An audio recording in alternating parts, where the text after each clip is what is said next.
Hey everybody, welcome to today's Vehicle Visionary. Thank you to Red River Chevrolet here in Bossier City, Louisiana, and my friend Diane Walden, the Corvette lady. I'm going to introduce you to this 2019 Chevrolet Spark. This is the LS version, and there are several different packages available. There's the LT1, the LT2, and the Active, and of course each one is going to have additional features, but this is the base model, and I'm going to tell you all about it today on Vehicle Visionary. Now, the very first thing that I noticed personally about this particular Spark is the stunning metallic raspberry color. This is a beautiful color. It's going to pop if you put a really good wax job on it and put some time and effort into that. It looks good enough just as it is with the clear coat on it. It shines really well. But I'll tell you what, this is actually show quality with this color on here. If you wanted to go out and just have some fun and impress people with a $15,000 car, I think this color would let you do it. The interior is jet black, and you also have jet black accents on the outside of the car here with the grille, and of course you have chrome around that nice large Chevrolet logo in the middle. And the headlights are very large, very nice. It's going to be very easy to see at night.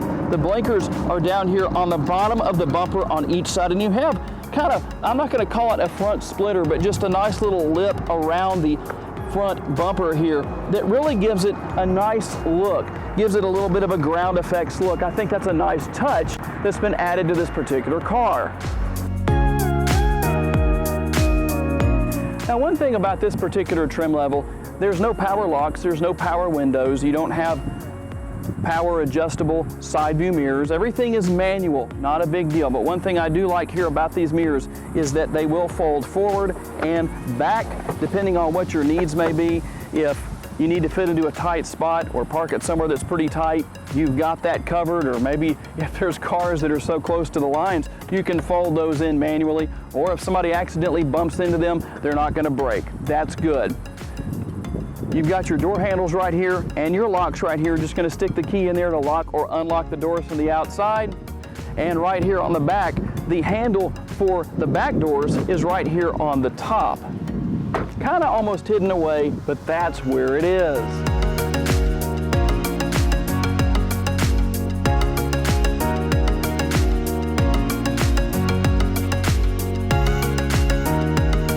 And moving on to the rear of the Spark, nice large tail lights. I like the size of the tail lights, the shape, they fit the entire contour of the car. Large reverse lights, antenna up here on the top, and you have a little spoiler up here to help deflect dirt and dust off of the back window. So that's going to actually help with the wind as you're driving down the road to allow the dust and dirt and everything to go further back instead of coming straight down. In the event that when the car is parked, when you're sitting still and there's dust and dirt floating around, in any situation, you do have a wiper right here to make sure that you can see through the rear window nicely. This is considered a 5-door vehicle, and here is the 5th door. A lot of people would call this a hatchback, but it is the 5th door. You have a little bit of cargo space back here, and there are 2 little knobs on each side of the outside of the rear seats that you can pull up on and fold the seats forward, increasing your cargo space a little bit.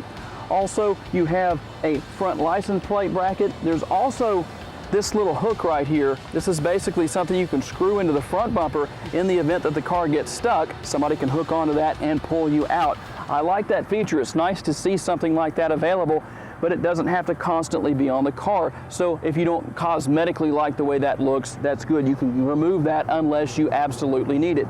There is a donut, a spare tire here underneath the carpet. You just lift that up, revealing the tire and all of the tools for changing the tire as well.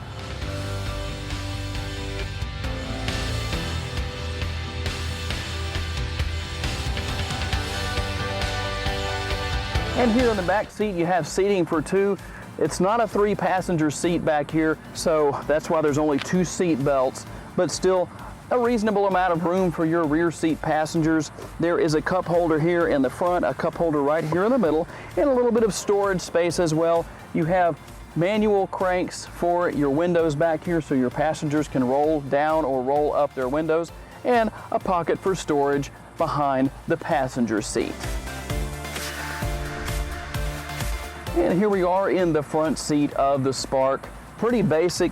You know, if you're looking for a vehicle, say for somebody who doesn't like a lot of technology, this is a good vehicle. It still has a little bit of technology in it, but not so much that it's overwhelming, but enough to make you very happy. You'll get used to it. It's not difficult to learn. Again, you have manual door locks, manual crank windows here in the front.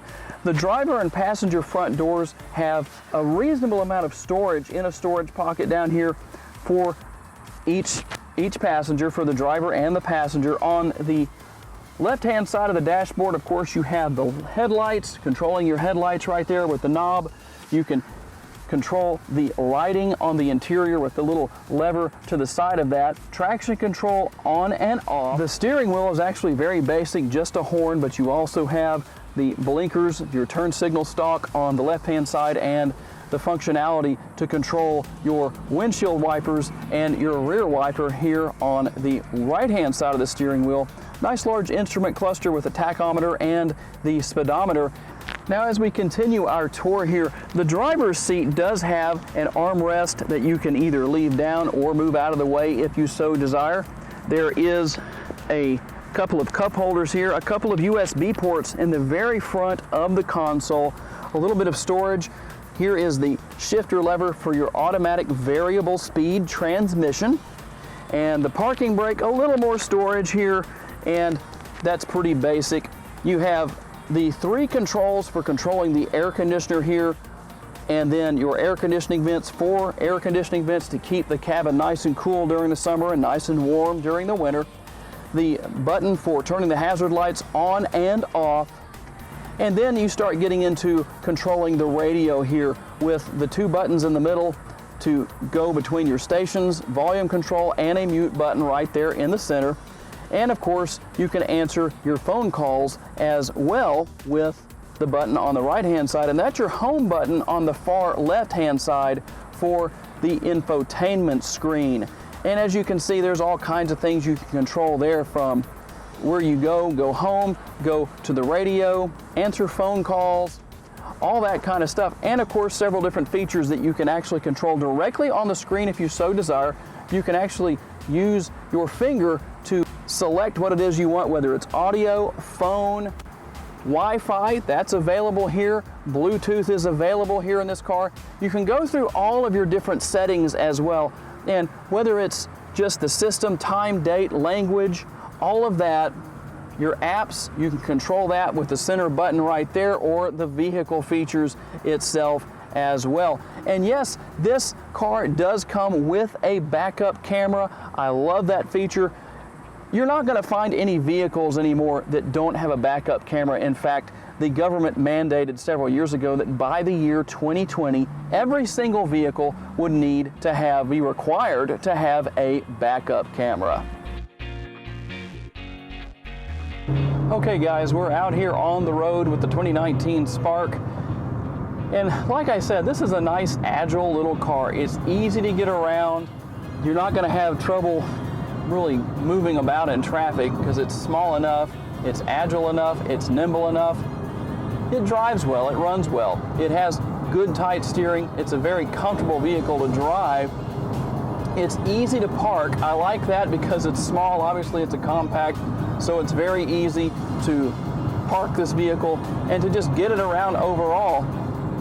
And being that it's a compact, it handles well, so you don't have to worry about necessarily a lot of body roll with it. It's not going to be uncomfortable to go through sharp corners or anything like that. Of course, it's not meant to be a race car style or sports car style handling vehicle, but at the same time, the way this car is built, it's low to the ground. It's going to handle very, very well and be easy to drive. So the acceleration, even at only 98 horsepower, is actually pretty peppy. It's good. It'll get you around no problem. But of course, you can't expect too much when you're getting 38 miles to the gallon on the road and 30 in the city. But that's a good thing. So, you know, this is a great car for somebody's first vehicle if they're a teenager, if they're learning how to drive, if maybe it's somebody who's a little bit older and they're looking for a smaller vehicle that's easy to get around in and isn't going to be overwhelming as far as the technology of the vehicle. I think it actually is perfect for those two scenarios. Or if you're just looking for something that's going to save you on a commute to work every day, if you're, say, commuting 30 minutes to an hour one way every day of the week, 5 days a week, you're going to save a lot of money on gas with this little car. It is a fun little car to drive, I have to say, just kind of cruising through this little curvy area that you'll see me use a lot of the time when I'm doing reviews at Red River Chevrolet with the vehicles they allow me to demo during the week, which I really have to say thank you to Red River Chevrolet for these opportunities.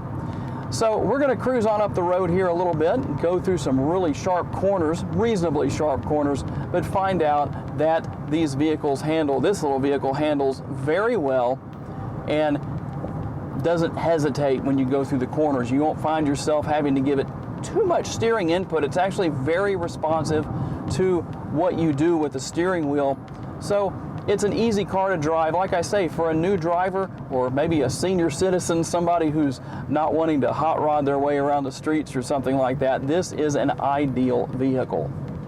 Nice little car, very economical. It will save you money on gas, and it's kind of fun to drive. These little cars, little compacts, are enjoyable little cars to drive. So I hope you enjoyed today's video. Thank you for taking the time to watch, and I will see you next time on Vehicle Visionary.